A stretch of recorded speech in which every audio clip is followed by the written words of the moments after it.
Nancy Grace, former special prosecutor and host of Crime Stories with Nancy Grace.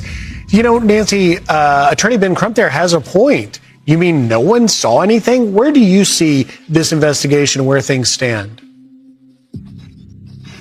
I've got a lot of problems with the investigation so far, but remember, we are seeing through a mirror darkly. We don't know all the evidence. There's been one state's autopsy, and that has not been released. The family sent the body of Nolan Wells for a second independent autopsy, and that autopsy says undetermined. This is what I do know, Griff. I know on the back of his head, the occipital bone back here, there is deep red subcutaneous tissue.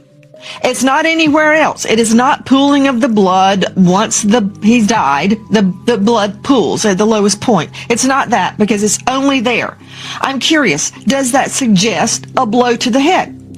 There are many accidental possibilities. When you look at the video out there are tons of boats. They're close together.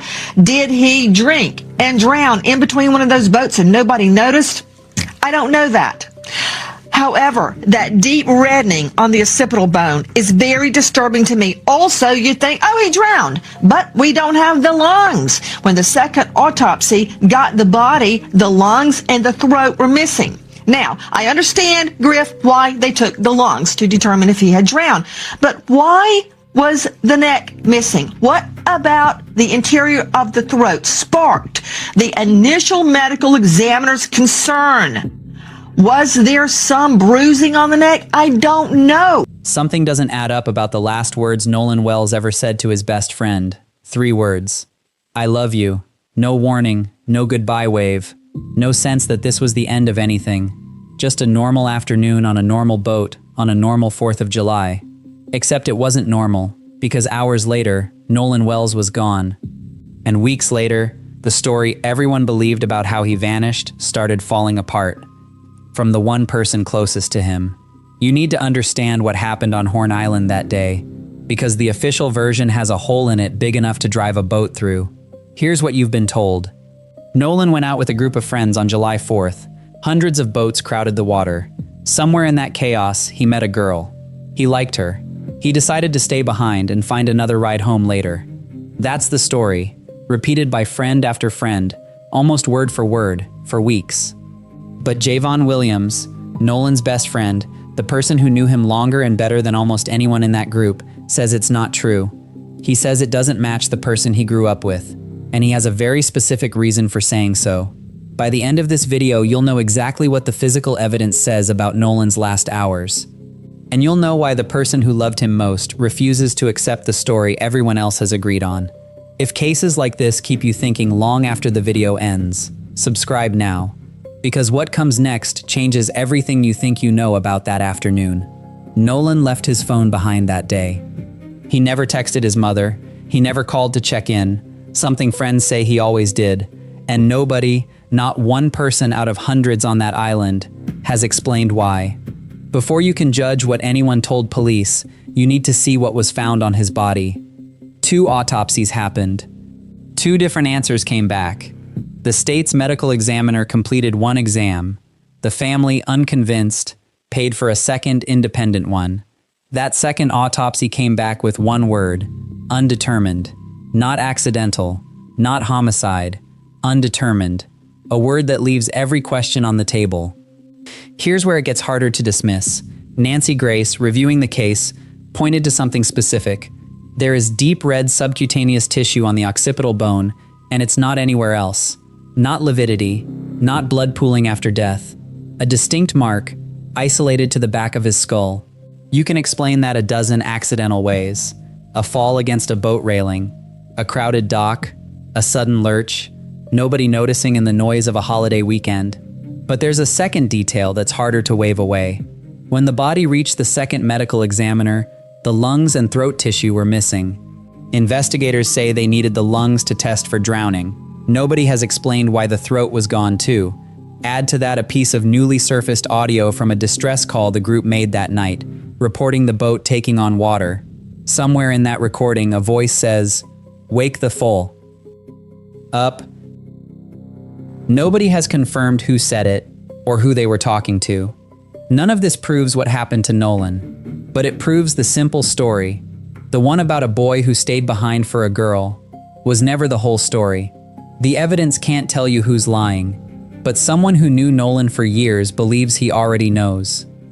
Javon Williams was on Horn Island that day too, just on a different boat. He watched Nolan walk away for what turned out to be the last time, and when he finally spoke publicly, his answer to the accepted story was immediate. I don't think that Nolan would say, "Bro, I'm staying with this girl on the island." He didn't stop there. I've never known Nolan to stay behind while his friends leave. If he rode with you, he was coming back with you. That's not a vague feeling. That's a specific behavioral claim from someone who spent years watching how Nolan actually acted. Here are 5 things that make his account difficult to ignore. He was physically present on the island that day, not commenting from a distance. His account has never wavered across interviews. His claim is behavioral, not emotional. A pattern, not a guess. He is the person who recovered Nolan's phone that night, giving him direct knowledge of the confusion that followed.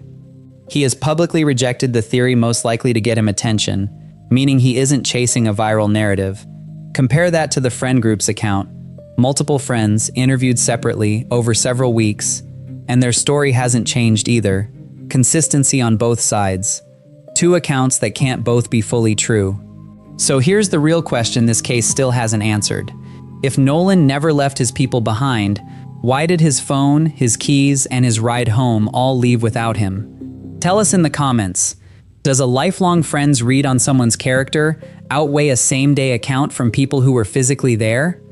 A friend's instinct is one thing, a father's testimony, and a missing phone are something else entirely. Elmore Wanley, Nolan's father, has said something that echoes Javon almost word for word, without ever coordinating with him. "We always taught him if you go with a group, you stay with a group," he explained. So why would he split from this group? I don't know. 2 people from 2 completely different parts of Nolan's life independently arrived at the exact same doubt. That's not proof of anything on its own. But it's a pattern that gets harder to dismiss the longer you sit with it. Then there's the phone. Javon's mother, Tashima Hans, helped search for it the night Nolan disappeared. She found 2 conflicting signals. One location from a tracking app, a different one entirely from Snapchat. When she finally reached the address, the house was dark, and it took roughly 15 minutes before anyone handed the phone over. First, she was told it was in a friend's truck. Then she was told a girl would bring it out instead. 15 minutes doesn't prove concealment. Confusion happens, especially with frightened teenagers on the worst night of their lives. But it's 15 minutes nobody has ever fully explained. If details like this are the reason you keep coming back to true crime cases, subscribe now. This case isn't close to over, and we're not stopping until it is. Here's what's even harder to explain. Despite being Nolan's closest friend, and one of the last people connected to that day, Javon says investigators have never once contacted him. Not for a statement, not for a single follow-up question. 2 people who knew Nolan best now agree on one thing. But agreement isn't proof, and what's still missing might matter more than what's already been said. Here's where this case actually stands tonight, stripped of speculation. On one side, you have a consistent account from multiple friends, told the same way for weeks. On the other, you have a lifelong best friend and a grieving father, independently rejecting that account based on years of knowing who Nolan really was. Both sides are consistent. Both sides can't be fully right. What remains unproven is just as important as what's been claimed. The state autopsy is still sealed. Toxicology results haven't been released. The grand jury hasn't convened. Nobody has explained the occipital bone injury, the missing throat tissue, or the 15 minutes it took to get Nolan's phone back into his mother's hands. Go back to that final goodbye. "I love you," Nolan told his best friend, with no idea it would be the last thing he ever said to him. Knowing everything you know now, that moment feels less like an ordinary farewell and more like the only piece of that day nobody can argue about. Which account do you believe? The story the friend group has told for weeks, or the pattern Javon and Nolan's father both recognized? Tell us why in the comments below. This case is still moving, and the next person to break their silence could be the one who was actually standing there when it mattered most. Subscribe now, so you're the first to know when they do. The truth about what happened to Nolan Wells is still out there, and we're not done looking for it.